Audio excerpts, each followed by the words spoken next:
नमस्कार, आकाशवाणी से प्रस्तुत है समाचार संध्या।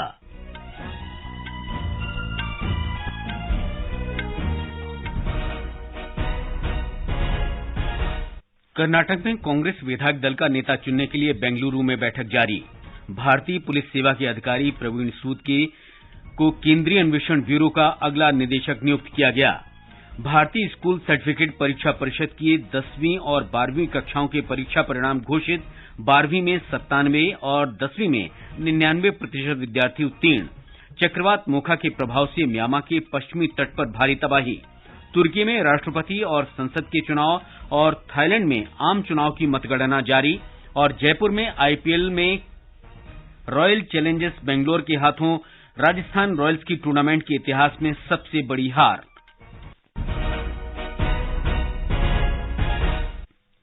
समाचार संध्या के साथ मैं मुकेश कुमार। कर्नाटक में बेंगलुरु में पार्टी के नए नेता के चुनाव के लिए नवनिर्वाचित कांग्रेस विधायकों की आज बैठक हो रही है। बैठक में महाराष्ट्र के पूर्व मुख्यमंत्री सुशील कुमार शिंदे, महासचिव जितेंद्र सिंह और पार्टी के पूर्व महासचिव दीपक बबेरिया पर्यवेक्षक के रूप में भाग ले रहे हैं। आज संवाददाताओं से बातचीत में पार्टी के राष्ट्रीय अध्यक्ष मल्लिकार्जुन खड़गे ने कहा कि कांग्रेस विधायक दल के नेता के चुनाव के लिए ये पर्यवेक्षक नवनिर्वाचित विधायकों से बातचीत कर उनके विचारों से पार्टी हाईकमान को अवगत कराएंगे। उन्होंने ये भी कहा कि अंतिम निर्णय हाईकमान लेगा। ब्यौरा हमारे संवाददाता से। कर्नाटक के पूर्व मुख्यमंत्री सिद्धारमैया और कांग्रेस के प्रदेश अध्यक्ष डीके शिवकुमार मुख्यमंत्री पद की दौड़ में फिलहाल सबसे आगे हैं। दोनों ही उम्मीदवारों के समर्थक बड़ी संख्या में बेंगलुरु में उस होटल के बाहर जमा हैं जहां विधायक दल की बैठक चल रही है। दोनों ही पक्ष अपने नेता के समर्थन में शाम से नारेबाजी कर रहे हैं। इससे पहले सिद्धारमैया और डीके शिवकुमार के समर्थकों ने आज बेंगलुरु स्थित उनके आवास के आसपास पोस्टर चस्पा किए, जिसमें दोनों ही ओर से अपने नेता को मुख्यमंत्री बनाने की मांग की गई थी। उधर प्रदेश के मुख्य निर्वाचन आयुक्त मनोज कुमार मीणा ने आज बेंगलुरु में राज्यपाल थावर चंद गहलोत से मुलाकात कर उन्हें विधानसभा के लिए नवनिर्वाचित 224 विधायकों की सूची सौंपी। सुधींद्रा के साथ आकाशवाणी समाचार के लिए बेंगलुरु से मैं आदित्य शुक्ला। भारतीय पुलिस सेवा के वरिष्ठ अधिकारी प्रवीण सूद को केंद्रीय अन्वेषण ब्यूरो का अगला निदेशक नियुक्त किया गया है। श्री सूद वर्तमान में कर्नाटक में पुलिस महानिदेशक के पद पर कार्यरत हैं। श्री सूद मौजूदा सीबीआई निदेशक सुबोध कुमार जायसवाल का स्थान लेंगे। प्रधानमंत्री नरेंद्र मोदी ने वॉलमार्ट के मुख्य कार्यकारी अधिकारी डग मैकमिलन से भेंट की है। वॉलमार्ट के ट्वीट के उत्तर में प्रधानमंत्री ने कहा कि श्री मैकमिलन के साथ बैठक सार्थक रही। प्रधानमंत्री ने कहा कि मैकमिलन भारत को निवेश के लिए एक आकर्षक स्थल के रूप में देखकर प्रसन्न हुए। रक्षा मंत्रालय ने रणनीतिक रूप से महत्वपूर्ण 928 साजो सामान की स्वदेशी सूची को स्वीकृति दे दी है। रक्षा क्षेत्र में आत्मनिर्भरता को बढ़ावा देने और रक्षा से जुड़े आयात को कम करने के लिए रक्षा मंत्री राजनाथ सिंह ने इस सूची को मंजूरी दी। इस कदम से 715 करोड़ रुपए मूल्य के रक्षा साजो सामान देश में ही निर्मित किए जा सकेंगे। भारत की G20 अध्यक्षता में संस्कृति कार्य समूह की बैठक आज भुवनेश्वर में शुरू हुई। बैठक में संस्कृति सबको जोड़ती है विषय पर चर्चा की जा रही है।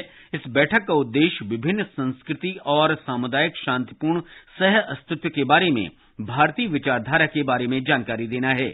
भुवनेश्वर में केंद्रीय संस्कृति और पर्यटन मंत्री जी किशन रेड्डी तथा संस्कृति और संसदीय कार्य राज्य मंत्री अर्जुन राम मेघवाल ने कहा कि सामूहिक प्रयास के परिणाम और सौहार्दपूर्ण जीवन को बढ़ावा देने में संस्कृति निर्णायक भूमिका निभाती है। श्री रेड्डी ने कहा कि संस्कृति मौजूदा वैश्विक चुनौतियों के ठोस और संतुलित समाधान का मार्ग प्रशस्त करती है। भुवनेश्वर सेशन में 4 प्रायोरिटी सेशंस होंगे। Number 1, protection and restitution of cultural property. Second discussion, harnessing living heritage for a sustainable future. Third one is promotion of cultural and creative industries and creative economy. Fourth one is leveraging digital technologies for the protection and promotion of culture।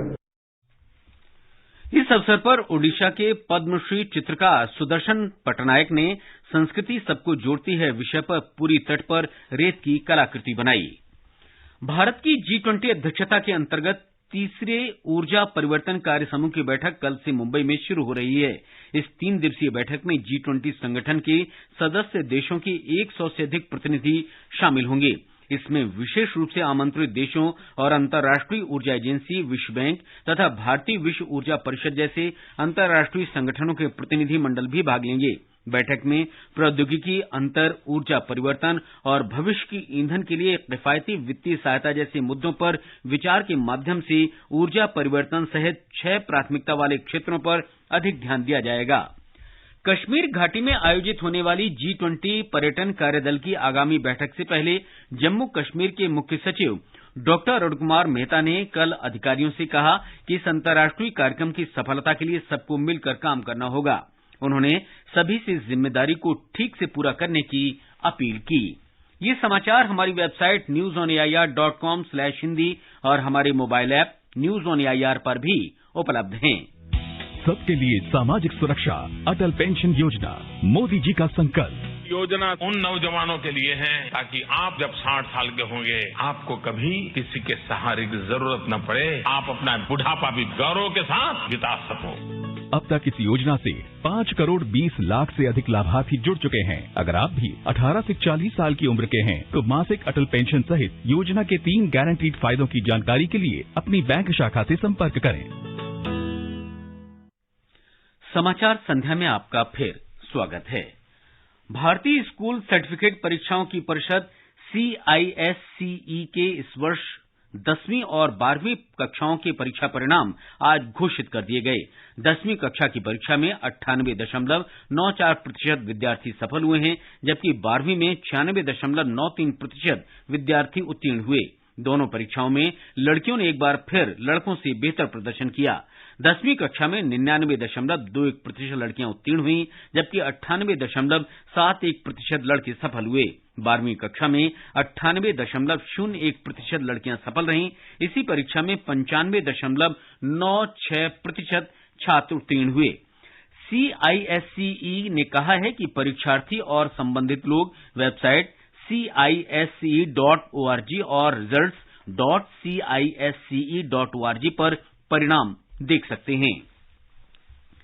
केंद्र सरकार ने पिछले 9 वर्ष के दौरान मछली पालन और मछुआरों के कल्याण के लिए 38,500 करोड़ रुपए आवंटित किए हैं। मछली पालन, पशुपालन और डेयरी विकास राज्य मंत्री डॉक्टर एल मुरुगन ने बताया कि 65 वर्ष की तुलना में आवंटन में ये बहुत बड़ी वृद्धि है। डॉक्टर मुरुगन आज पुदुचेरी के वैथीकुप्पम में मछुआरा समुदाय की शिकायत निवारण बैठक को संबोधित कर रहे थे। डॉक्टर मुरुगन ने मछुआरा समुदाय को आश्वस्त किया कि उनकी लंबित मांगों पर विचार किया जाएगा। जम्मू कश्मीर के उपराज्यपाल मनोज सिन्हा ने आज श्रीनगर के जीवान में पीएम पैकेज कर्मचारियों के लिए अस्थायी आवास के निर्माण कार्य का निरीक्षण किया। उपराज्यपाल ने निर्माण कार्य की प्रगति की सराहना की और अधिकारियों को समय पर परियोजना पूरा करने के निर्देश दिए। जीवान में 39 खंड बनाए जा रहे हैं। इनमें 936 आवासीय इकाइयां शामिल हैं। मणिपुर में संदिग्ध कुकी उग्रवादियों ने विष्णुपुर जिले के तोरबंग गांव में पिछली रात करीब 10 घरों में आग लगा दी। आज शाम इम्फाल में संवाददाताओं से बातचीत में मणिपुर सरकार के सुरक्षा सलाहकार कुलदीप सिंह ने बताया कि उग्रवादियों को पकड़ने के लिए सीमा सुरक्षा बल की 2 कंपनियां घटनास्थल पर भेज दी गई हैं। इस बीच मुख्यमंत्री एन बीरेन सिंह और भारतीय जनता पार्टी के प्रदेश अध्यक्ष ए शारदा कुछ मंत्रियों के साथ आज नई दिल्ली रवाना हो गए। वे राज्य की मौजूदा स्थिति के बारे में केंद्रीय नेताओं को अवगत कराएंगे।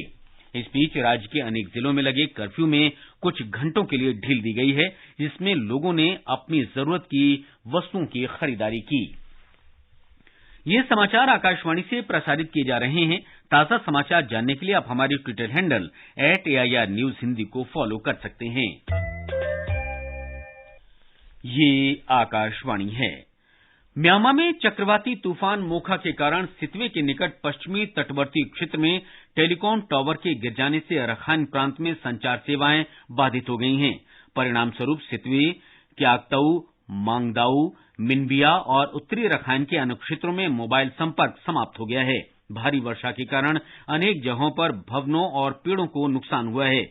कई स्थानों पर भूस्खलन और बाढ़ की स्थिति से निपटने के लिए सरकारी अधिकारी लगाए गए हैं। ब्यौरा हमारे संवाददाता से। म्यांमार में करीब 1 लाख लोगों को तूफान से बचाने के लिए सुरक्षित स्थलों पर ले जाया गया और हजारों लोगों ने सुरक्षा के लिए मठों और स्कूलों में शरण ली। म्यांमार के स्थानीय मीडिया की खबरों के मुताबिक मोखा चक्रवात के कारण कम से कम 3 लोगों की मौत हो गई। बांग्लादेश में सेंट मार्टिन द्वीप से मोखा के सबसे गंभीर असर की जानकारी मिल रही है। इस लोकप्रिय पर्यटन स्थल को पार करने के क्रम में सेंट मार्टिन द्वीप पर कम से कम 10 लोगों के घायल होने और 300 से अधिक घरों के क्षतिग्रस्त होने की सूचना है। कॉक्स बाजार के पास टेकनाफ में भी मोखा के गुजरने के दौरान 200 किलोमीटर प्रति घंटे तक की हवा की गति का अनुभव किया गया।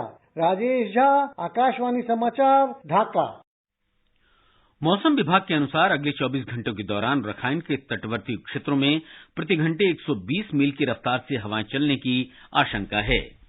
अफगानिस्तान में आज सवेरे 4.3 तीव्रता का भूकंप आया। राष्ट्रीय भूकंप विज्ञान केंद्र ने बताया कि सवेरे 8:14 पर काबुल से 151 किलोमीटर दक्षिण पूर्व में ये भूकंप महसूस किया गया।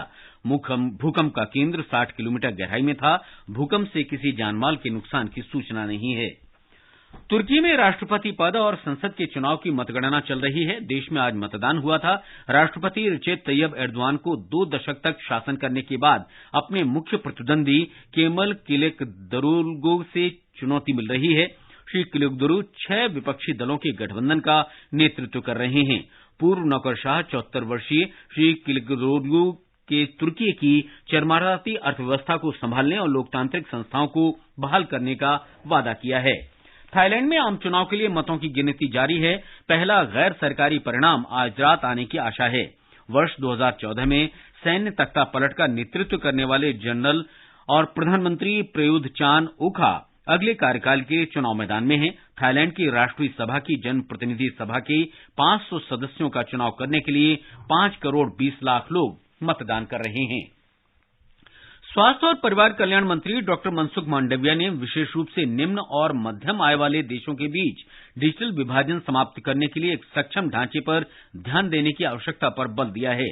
डॉक्टर मांडविया ने आज जापान के नागासाकी में स्वास्थ्य नवाचार पर G7 मंत्री स्तरीय बैठक को संबोधित किया।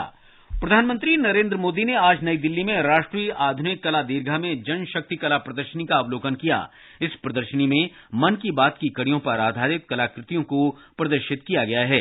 प्रधानमंत्री की लोकप्रिय रेडियो कार्यक्रम मन की बात की 100 कड़ियों के पूरे होने के उपलक्ष्य में इस प्रदर्शनी का आयोजन किया गया। प्रधानमंत्री ने एक ट्वीट में कहा कि प्रदर्शनी में मन की बात पर आधारित शानदार कलाकृतियों का प्रदर्शन किया गया। उन्होंने रचनात्मक कला के लिए चित्रकारों को शुभकामनाएं दी। आईपीएल क्रिकेट में जयपुर में रॉयल चैलेंजर्स बेंगलोर ने राजस्थान रॉयल्स को 112 रन से हराकर इस टूर्नामेंट में सबसे बड़ी हार दी है। पहले बल्लेबाजी करने उतरी रॉयल चैलेंजर्स बेंगलोर ने निर्धारित 20 ओवर में 5 विकेट पर 171 रन बनाए। जवाब में राजस्थान की पूरी टीम 10 ओवर और 3 गेंद में मात्र 59 रन पर सिमट गई। ये राजस्थान रॉयल्स की टूर्नामेंट के इतिहास की सबसे बड़ी हार है। रॉयल चैलेंजर्स के लिए वैन पर्नेल को 3 विकेट लिए उन्हें प्लेयर ऑफ द मैच घोषित किया गया। एक अन्य मैच में चेन्नई में कोलकाता नाइट राइडर्स का मुकाबला चेन्नई सुपर किंग्स से हो रहा है। टॉस जीतकर बल्लेबाजी करते हुए चेन्नई सुपर किंग्स ने ताजा समाचार मिलने तक 16 ओवर में 5 विकेट पर 99 रन बना लिए थे।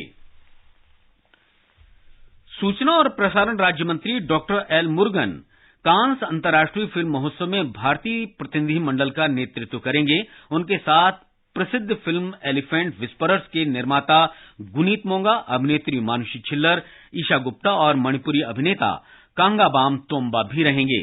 सूचना और प्रसारण मंत्री अनुराग सिंह ठाकुर महोत्सव के उद्घाटन सत्र को वीडियो कॉन्फ्रेंस के माध्यम से संबोधित करेंगे। वे भारत को विषय वस्तु निर्माण के केंद्र में प्रदर्शित करेंगे। अंत में मुख्य समाचार एक बार फिर। कर्नाटक में कांग्रेस विधायक दल का नेता चुनने के लिए बेंगलुरु में बैठक जारी। भारतीय पुलिस सेवा के अधिकारी प्रवीण सूद केंद्रीय अन्वेषण ब्यूरो के अगले निदेशक नियुक्त। भारतीय स्कूल सर्टिफिकेट परीक्षा परिषद की 10वीं और 12वीं कक्षाओं के परिणाम घोषित। 12वीं में 97 और 10वीं में 99% विद्यार्थी उत्तीर्ण। चक्रवात मोखा के प्रभाव से म्यांमार के पश्चिमी तट पर भारी तबाही। तुर्की में राष्ट्रपति और संसद के चुनाव और थाईलैंड में आम चुनाव की मतगणना जारी। और जयपुर में आईपीएल क्रिकेट में रॉयल चैलेंजर्स बेंगलोर के हाथों राजस्थान रॉयल्स की टूर्नामेंट के इतिहास में सबसे बड़ी हार। इसके साथ ही समाचार संध्या का ये अंक समाप्त हुआ। नमस्कार।